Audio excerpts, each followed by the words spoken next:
Comentarios.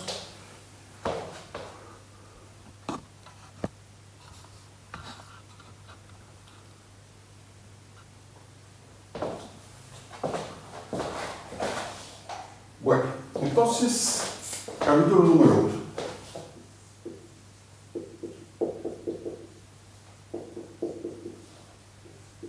Y este capítulo es cálculo vectorial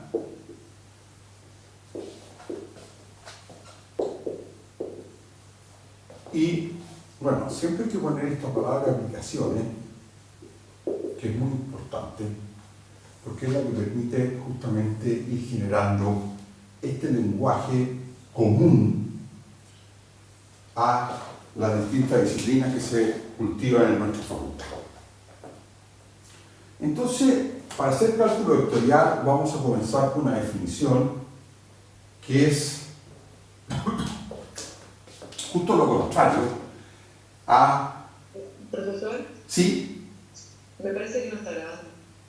No, es que estoy grabando con una cámara. Ah, ya, gracias. Sí, estoy grabando con una cámara que no es la cámara del Zoom, ¿ya?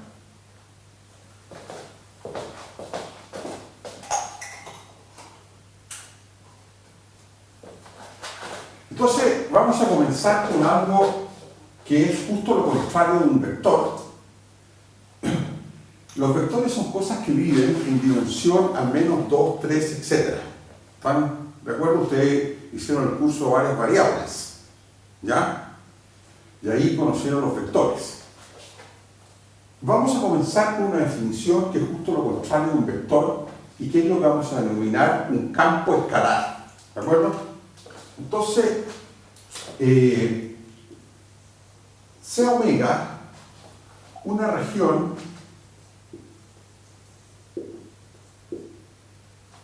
o un subconjunto, esa es la palabra más matemática, de Rn. Entonces, n en todo este curso va a ser, o bien vamos a estar en dimensión 1, ¿no es cierto?, que son las simplificaciones mayores que podemos hacer, estar en dimensión 2, que significa que estamos sobre un plano, ¿no es cierto?, o dimensión 3, que es la dimensión de espacio más usual, ¿ya? Pero también puede ser dimensión 4, o sea que agreguemos a las dimensiones de espacio, también podríamos agregar el tiempo y otras variables en realidad. Entonces esto puede ser n igual 1, 2, 3 normalmente, o 4. Entonces una región de Rn. Entonces, esta definición es bien interesante, porque toda función, que vamos a denotar genéricamente por la letra ρ, de esta región de Rn, pero a valores en R, o sea, toda función ρ real, o sea, esta es una función que toma valores en R, la llamaremos en todo este curso un campo escalar.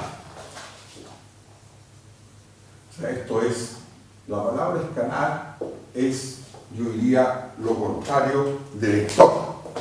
O sea, es algo que tiene una sola componente, ¿no es cierto?, que es ρ de el punto dentro de omega. Entonces, un elemento genérico de omega lo denotamos, bueno, en el caso de estar en dimensión 3, por ejemplo, lo vamos a denotar R de componentes, entonces X, Y, Z, en caso que N sea 3. Si estamos solo en dimensión 2, bueno, serán X e Y. Si estamos en dimensión 1, será solo X. ¿Está claro eso? Ahora, si estamos en dimensión 4, normalmente van a ser X, Y, Z y el tiempo T, por ejemplo. ¿Ya? X, Y y Z son lo que vamos a llamar las componentes espaciales. Y T va a ser el tiempo. ¿Está claro? Entonces, como prometido, lo primero que tenemos que decir es que dar algunos ejemplos de interacción con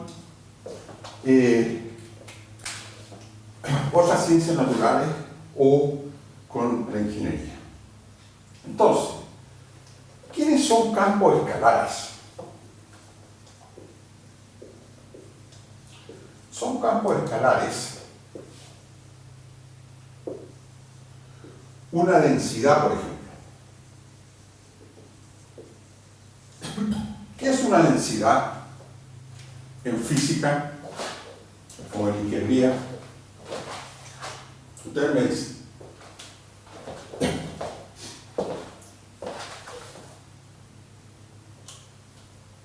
Sebastián Borges.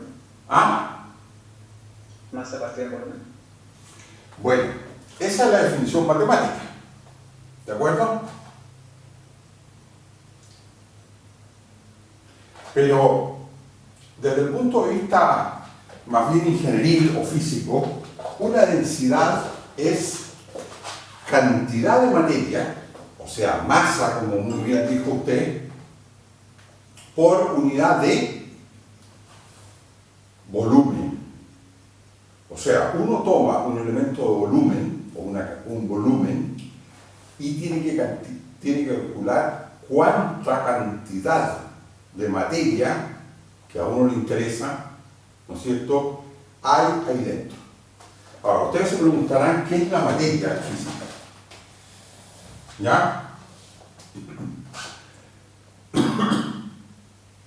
¿O no se están preguntando eso? ¿Se acuerdan ustedes que en la introducción dijimos que en este curso nos íbamos a hacer algunas preguntas abordables? ¿No es cierto? No estamos yendo a las preguntas más profundas y existenciales del ser humano, sino que preguntas relacionadas con esta interacción entre la matemática, las ciencias naturales y la ingeniería. ¿Ya? Bueno, la primera pregunta es: ¿qué es la materia?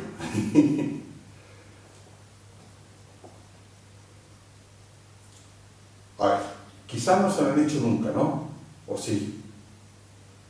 Ustedes me dicen. La verdad es que nunca, profe. Muy bien, fantástico. Me encanta cuando comenzamos a tener ya confianza y no somos espontáneos. ¿Están de acuerdo? Yo tengo una posible respuesta, no estoy seguro, pero ¿Ya? puede ser.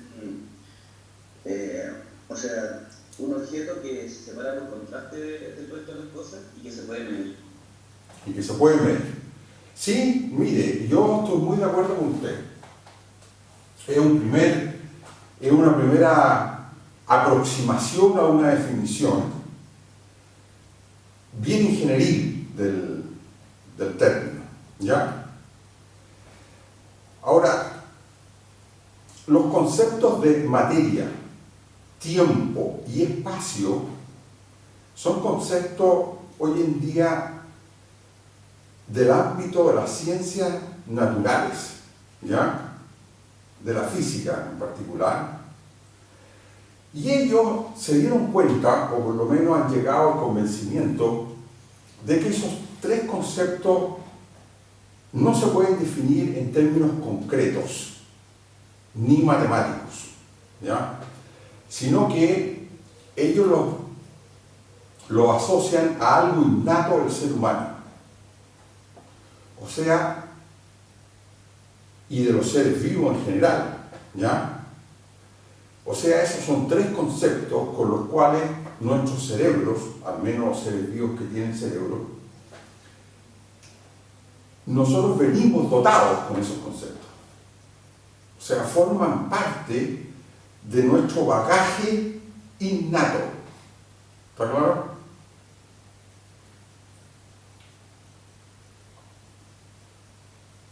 O sea, es algo que forma parte de lo que podríamos llamar la intuición, aunque esa intuición tampoco está muy bien definida.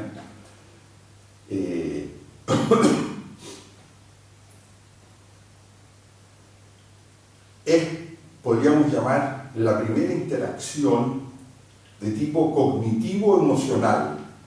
La cognición y la emoción son dos cosas que la emoción genera conocimiento y el conocimiento genera una emoción, ¿ya? Y esas dos cosas, esa interacción, cognición-emoción, vendría dentro del cerebro, de fábrica, ¿ya? Y de hecho, los bebés, cuando recién nacen, ya tienen un concepto de tiempo, ¿ya? Algo saben que el tiempo pasa, tienen un concepto de espacio, saben lo que está más lejos y más cerca, ¿ya? Y tienen un concepto de materia, ¿ya? O sea, ya distinguen donde hay algo y donde no hay nada. ¿Está claro?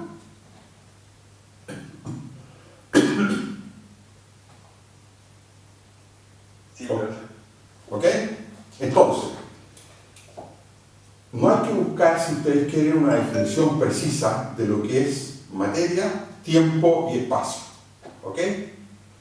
Y aquí la palabra densidad es la cantidad de materia por unidad de volumen, ¿ya? Ahora, cuando uno dice cantidad de materia, efectivamente hay que hacer lo que decía, no me recuerdo exactamente el nombre de la persona que habló antes, o que opinó, comentó algo, hay que medir, ¿no es cierto? Hay que medir la cantidad de materia, ¿no es cierto?, por unidad de volumen. Bueno, entonces, esto puede ser una densidad, puede ser temperatura, puede ser la temperatura del medio en el punto X, Y, Z. Ahora, ¿qué es la temperatura? Para tener una idea. ¿O a qué asocian ustedes la temperatura?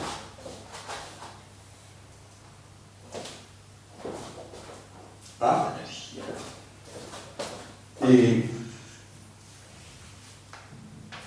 ¿Cuánta energía tiene el calor del ambiente? Bueno, lo que usted me está diciendo, no puedo decir que no, pero yo diría algo, si usted quiere usar la palabra energía, el problema que nos produce es que es un concepto que todavía no manejamos bien, ¿está claro? Sí. Entonces, temperatura yo creo que uno la puede tratar de entender antes de la energía. No sé si me explico. ¿Se podría entender como una agitación de las partículas? Exactamente, eso es la vibración de las partículas. ¿Qué tanto están vibrando las partículas? ¿Ya? ¿Está claro?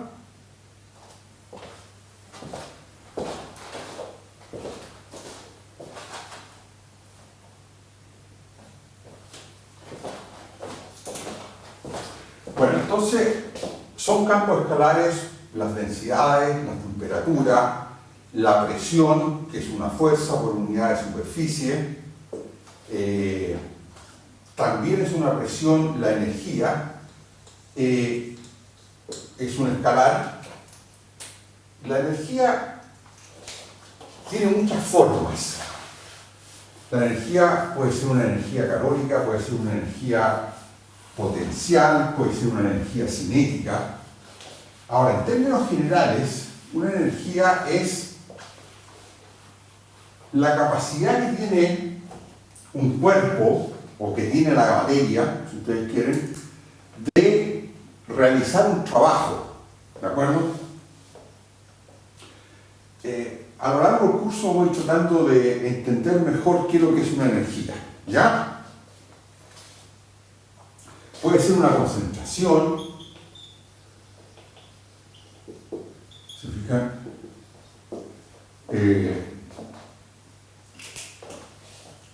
Para hablar de concentración hay que entender y hay que saber qué es lo que es una solución. Una solución es siempre un soluto que se disuelve en un solvente. Entonces la concentración es la cantidad de soluto, por ejemplo en una salmuera.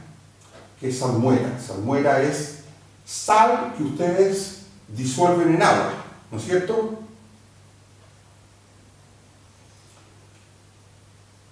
Entonces, el soluto sería la sal, el solvente es el agua, y la concentración es qué cantidad de sal tenemos dentro del agua. Pero también puede ser un campo escalar, pero también puede ser un precio, una demanda, ¿no es cierto? Si estamos hablando de economía o de ingeniería industrial, una demanda, una oferta, bueno, etcétera, etcétera. ¿Ya?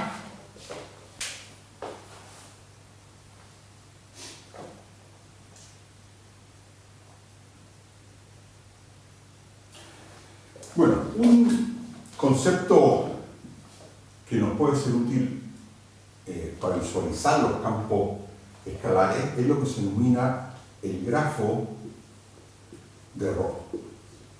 Entonces, el grafo de Rho, que lo vamos a denotar GR de Rho, son todos los puntos de la forma R, Rho de R, que es un número real. Entonces, estos son elementos que están en Rn más 1, porque este R está en Rn y Rho de R está en R, tales que R está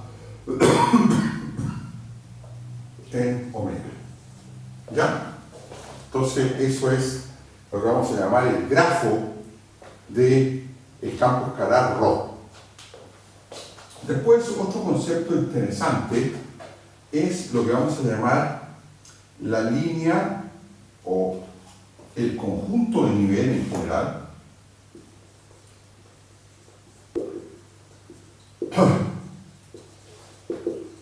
El conjunto de nivel de valor alfa, donde alfa es un número real. Entonces, del campo Rho, el campo escalar Rho, es lo que vamos a llamar el conjunto C sub alfa,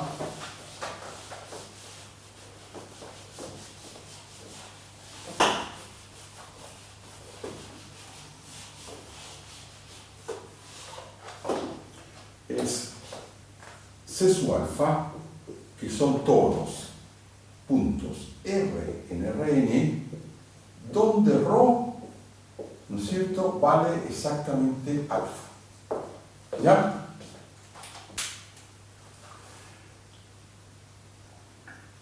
Por ejemplo, en ingeniería es usual que cuando Rho, ¿no es cierto?, es una temperatura, a esto ¿cómo se le llama? Estos serían todos los puntos de, perdón, aquí esto es omega más que Rn. ¿Ya? Serían todos los puntos de la región omega donde la temperatura vale alfa. Y eso, ¿cómo se le suele llamar a ese conjunto? Por ejemplo, todos los puntos donde la temperatura es igual a 0 grados, por decir algo. ¿Será isotérmico? Esa es una isotérmica, ¿de acuerdo? Entonces, en ingeniería,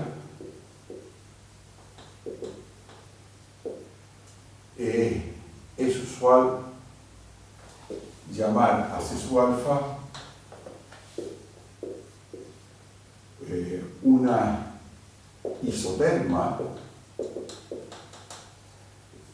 que sería el caso en que Rho es una temperatura, o una isóbara, por ejemplo, se le llama también una isóbara, cuando ρ es una presión, ¿ya? Entonces, este conjunto sería el conjunto de todos los puntos donde la presión que pasa con ella vale alfa. ¿Está claro?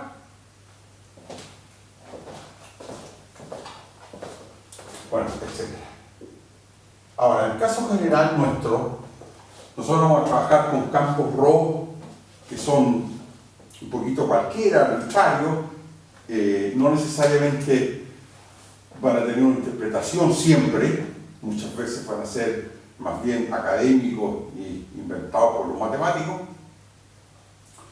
Y en ese caso vamos a hablar simplemente del conjunto de nivel alfa, que son los puntos donde el campo es constante igual a alfa. ¿Está claro?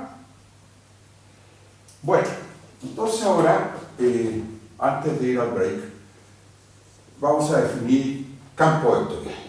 ¿De acuerdo? Entonces ahora, toda función, vamos a anotar f mayúscula, o sea f con vector, de omega subconjunto de Rn, a valores en Rm, no necesariamente m puede ser igual a n o m podría ser distinto de n, ¿de acuerdo? Pero m de nuevo puede ser igual a 1, 2, 3, etc. ¿De acuerdo? Toda función f, vector, pero que ahora va a Rm, bueno, y le vamos a poner aquí explícitamente que m es al menos 2.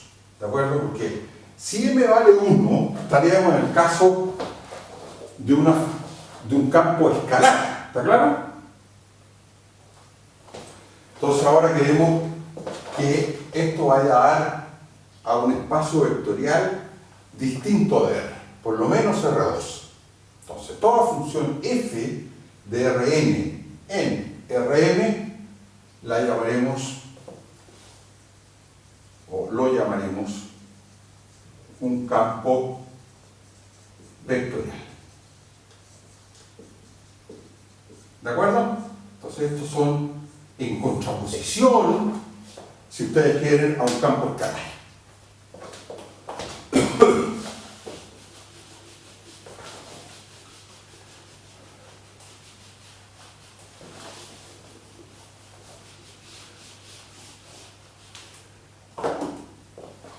Entonces,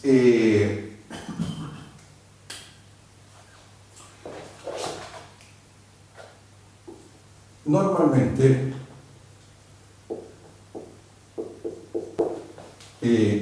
m es igual a n, ese es un caso que nos va a interesar mucho,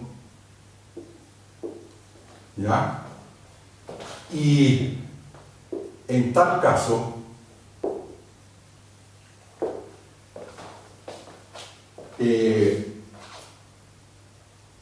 el grafo de f, bueno, van a ser ¿qué cosa? Todos los pares de la forma R, f de R, que ahora esto está en Rn más n, ¿no es cierto? Tal es que R está en omega, ¿de acuerdo? Y usualmente no es visualizable, pues n más n igual 4 es mayor o igual que 4. ¿Están de acuerdo? Porque el valor más pequeño de n era 2, ¿no es cierto? Por lo tanto, esto al menos 4, y lo normal, si estamos en dimensión 3, es que esto sea 6. Entonces, eso es difícilmente graficable. Ahora, La forma de visualizar, la forma en que graficaremos los campos vectoriales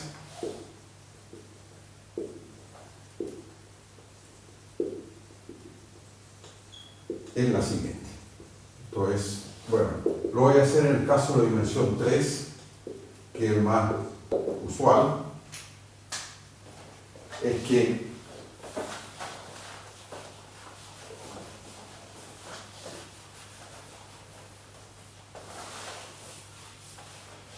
entonces, en dimensión 3 tenemos aquí R3, entonces el eje Z, el eje Y y hacia afuera el eje X. Entonces, para dibujar los campos vectoriales, nunca vamos a pensar en dibujar el grafo, porque vive en unas dimensiones que son inaccesibles para nosotros, sino que lo que hacemos es que en cada punto, si aquí está el origen, ¿no es cierto?, en cada punto R del espacio, digamos R de componentes X, Y, Z,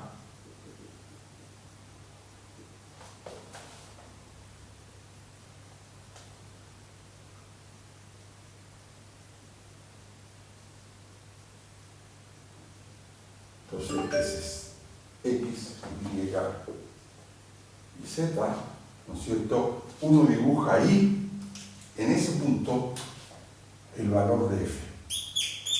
Digamos, este sería F de R. ¿Ya? Y eso lo hace para cada X, Y, Z. Ahora, claro, hay que hacerlo para algunos, porque para eso no se puede dibujar cualquiera sea X, Y Z, evidentemente. ¿Ya?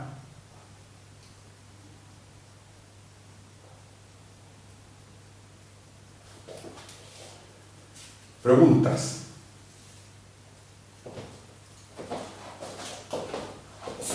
Ahora, ¿cuáles son los ejemplos típicos? ¿Perdón? ¿Puedes repetir eso de graficar el campo vectorial? Claro. ¿Tú estás de acuerdo que el grafo de F sería dibujar esto, los pares R, F de R, que viven en Rn más Rn? ¿Estás de acuerdo?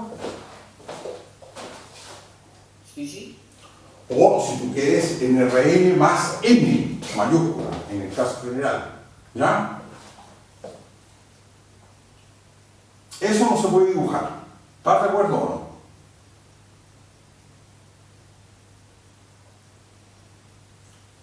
¿Sí o no? Sí, sí, sí, sí. Ya. Entonces lo que vamos a hacer es dibujar algo mucho más humilde, mucho más simple. ¿De acuerdo? Y es que en el mismo gráfico vamos a escribir o vamos a dibujar R y F de R.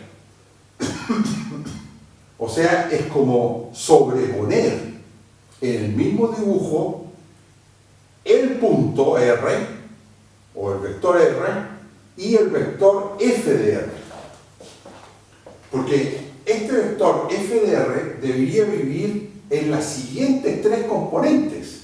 Porque si R está viviendo en tres componentes, el par R, F de R debería vivir en tres componentes nuevas, independientes de las primeras tres.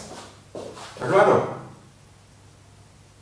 Ah, ya, está claro, muchas gracias. Entonces lo que hacemos es hacer convivir a R y F de R en las mismas tres dimensiones. Es como si esto estuviera sobrepuesto de R.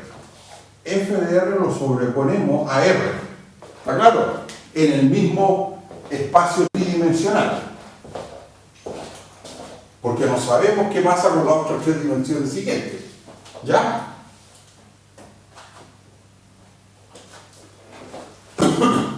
Bueno, los ejemplos clásicos de campos vectoriales que vamos a trabajar en este curso son campos de fuerza, por ejemplo, el campo de fuerzas gravitacionales, los campos eléctricos,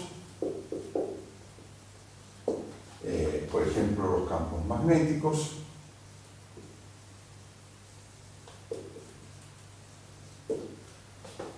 Pero uno de los que vamos a insistir mucho son los campos de velocidades. Por ejemplo, vamos a introducir rápidamente qué es lo que es el campo de velocidades asociado a un fluido que se está moviendo. Por ejemplo, un río, un canal, ¿no es cierto? Etcétera, etcétera.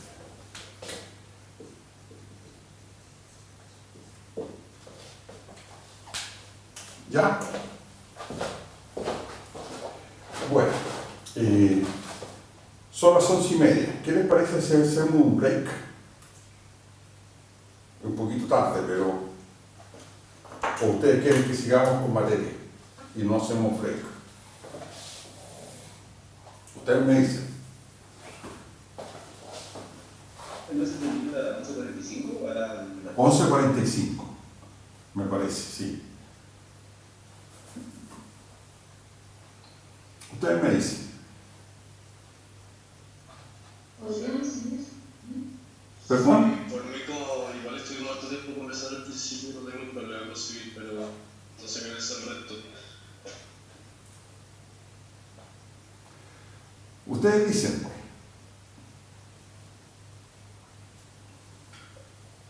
Sí, yo digo. Sí, en el chat están diciendo que sigamos. ¿Seguimos? Profe, pero usted quiere un descanso. No, yo prefiero seguir, pero como ustedes digan.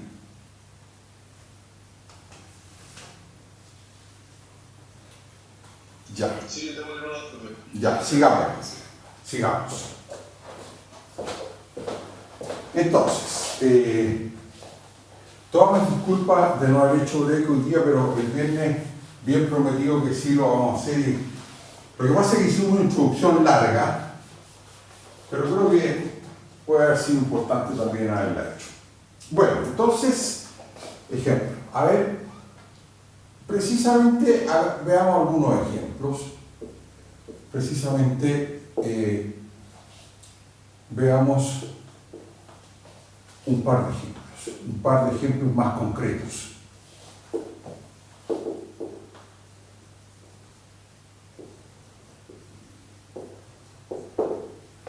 El ejemplo 1 que me gustaría que viéramos es el de campo de velocidad.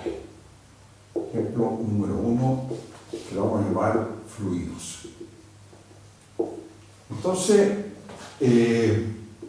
suponga que la región omega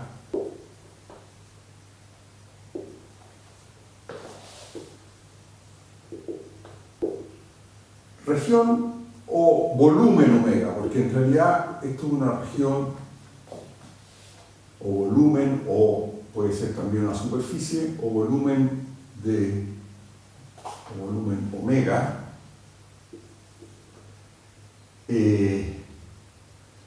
A ver, nos vamos a poner el caso de la dimensión 3, ¿no es cierto?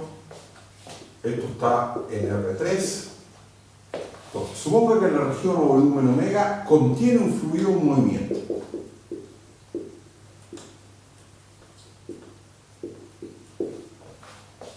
Con una dinámica. Entonces,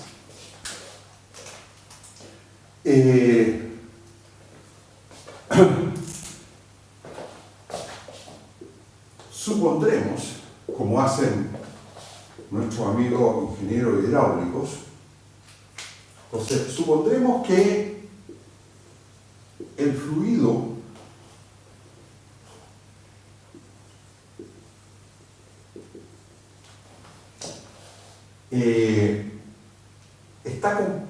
está compuesto de partículas. Entonces, de partículas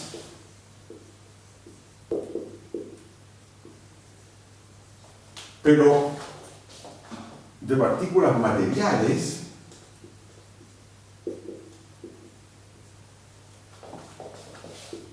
que identificaremos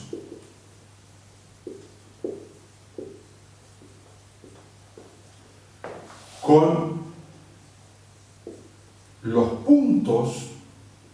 de los puntos R de omega. ¿De acuerdo? O sea, ¿qué significa eso? Eso es lo que se conoce como la hipótesis básica de la mecánica de los medios continuos, en el sentido de pensar de que la hipótesis es que cada partícula de fluido ocupa un punto R de omega, ¿está claro?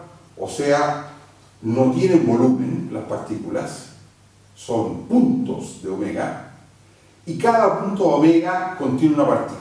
O sea, uno hace lo que podríamos llamar una biyección entre el espacio físico omega y el fluido material, ¿no es cierto?, contenido en omega. ¿Está claro o no esa hipótesis?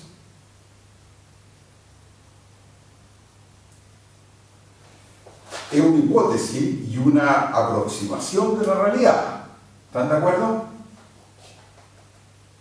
Porque en realidad el fluido está hecho de átomos, si ustedes quieren, o de partículas atómicas, ¿no es cierto?, o partículas elementales al interior del núcleo de esos átomos, y esas no son tantas como los puntos matemáticos que uno encuentra dentro de omega, ¿de acuerdo?, que tienen una cardinalidad que es el continuo. En cambio lo otro es una cantidad discreta, pero muy grande, de partículas.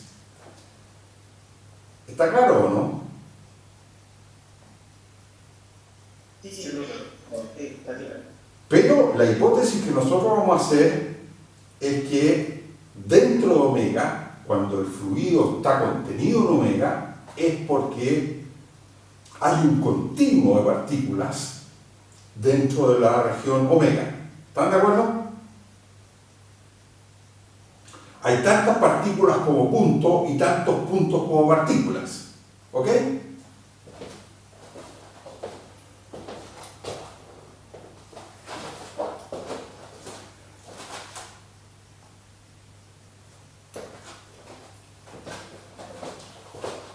Entonces,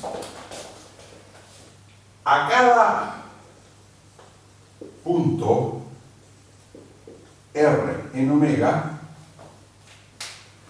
asociemos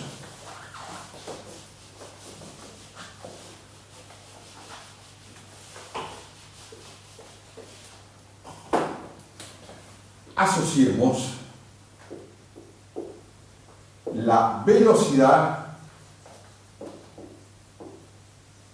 de la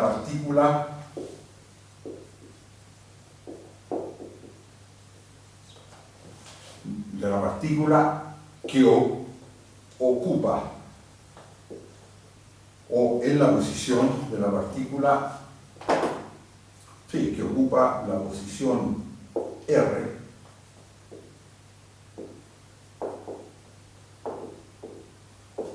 la posición R a un instante de tiempo t fijo.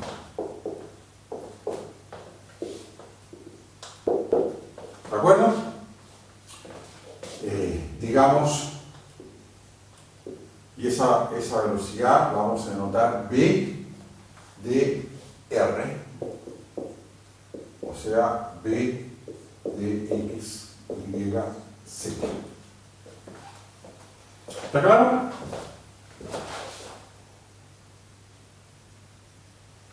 Entonces, este campo, esto define, esta asociación, define un campo vectorial, B vector, llamado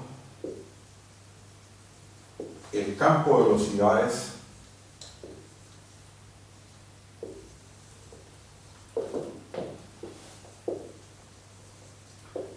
del fluido en omega. ¿De acuerdo? Ahora, normalmente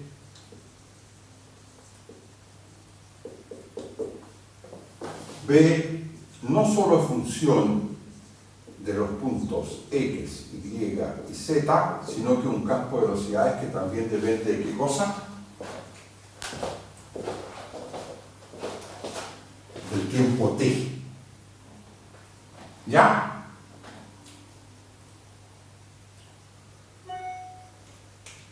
¿Está claro o no? Entonces, de acuerdo a lo que aprendimos, ¿cómo uno dibujaría, por ejemplo, este campo de velocidades?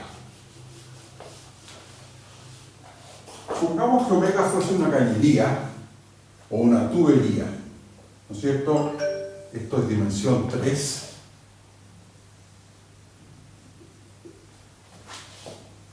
Esa es la tubería. Entonces, lo que uno hace para dibujar estos campos de velocidades o estos campos vectoriales, uno se para en un punto y dibuja ahí ¿qué cosa? El campo de velocidades. Supongamos que este es el campo de velocidades.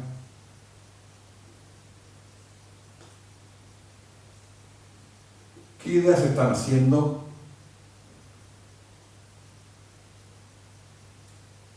¿Ah? Lo voy a buscar acá también. Por ejemplo, fuera así.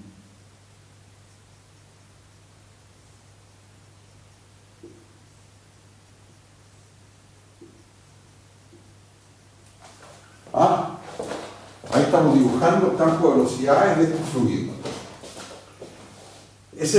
¿Qué es lo que les dice este dibujo? ¿La dirección de la que habla el fluido? Eso dice que, ¿cómo va el fluido? Ese fluido está entrando por el lado izquierdo del tubo, o viene por aquí, ¿no es cierto? Va por acá y estaría saliendo por ese lado. ¿Está claro o no? Ese campo de velocidad es B.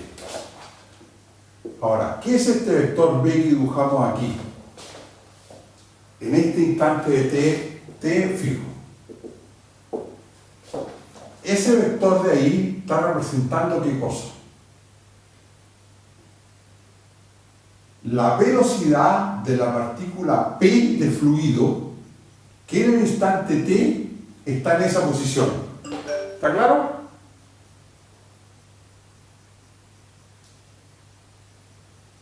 Sí, sí. Sí, perfecto. Entonces, este fluido, a medida que uno se acerca al borde, ¿qué le pasa con las velocidades de las partículas? Son de módulo más pequeña. ¿Se fijan? Las que van más rápido o con velocidad, con módulo de la velocidad, rapidez, ¿no es cierto? El módulo de la velocidad es lo que se denomina la rapidez. ¿Dónde es más grande la rapidez de ese fluido? Cerca del centro de la cañería. Muy bien, al centro de la cañería. Y el perfil de velocidades es lo que se denomina es como un perfil medio parabólico, ¿se fijan? ¿Puedo hacer una pregunta? Sí. No, no estoy seguro, pero la rapidez se podría mirar como un campo escalar. ¿O no? Exactamente, la rapidez es un campo escalar, pero la velocidad es un campo vectorial. Muy bien, fantástico. O sea, entendieron perfecto lo que esta clase era el objetivo, ¿ya? Distinguir entre campos escalares y campos vectoriales, ¿ya? Bueno, de acuerdo, aquí terminamos, por si acaso. Seguimos el viernes y preguntas, comentarios.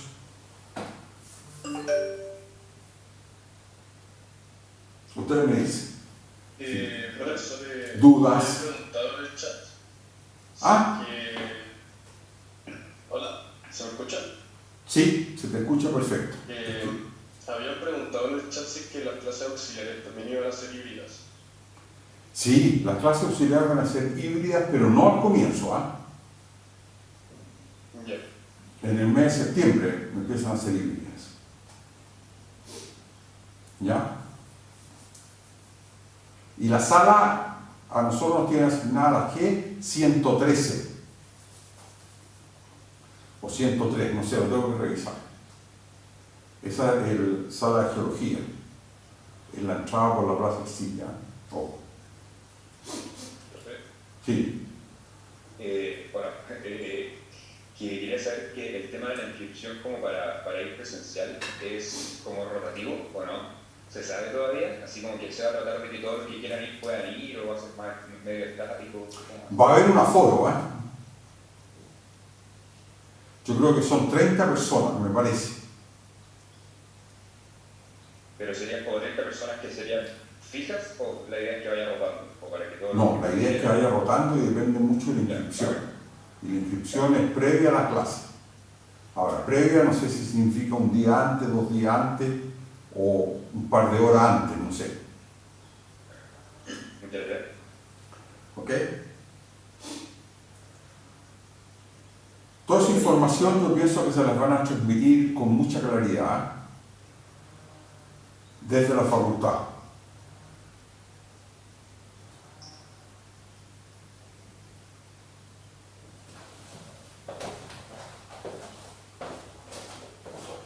Consultas.